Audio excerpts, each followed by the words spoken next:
In this video, I'm going to show you how to enter 1099K in TaxSlayer. Now, the first thing you want to do, you want to go to Federal over here on the left, and you want to click on Quick File. Now, in case you can't see this menu yet, it's because you haven't put in your basic info yet, so go ahead and put in things like your name, address, stuff like that, everything that's required inside your basic information, and then whenever you come to the end of this part, you'll get the access to the Federal part over here. Now, the first page you'll see is this quick file, which says search to add your forms with quick file. Go ahead and press continue at the bottom right. And then from here, this is where you can look for your 1099K. So just type in 1099 and then dash K.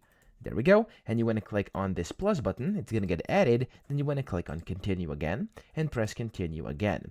Now, when you do this, you're going to be taken into the continuation of your form over here. So as you can see, there we go. It says form 1099K. You can just go ahead and basically fill this in, whatever's relevant for you. Press a continue button, keep pressing the continue button, and that way you can enter your 1099K with the info required. So that's how to do it. I hope this video helped you out. If it did, please subscribe to the channel and help me out as well.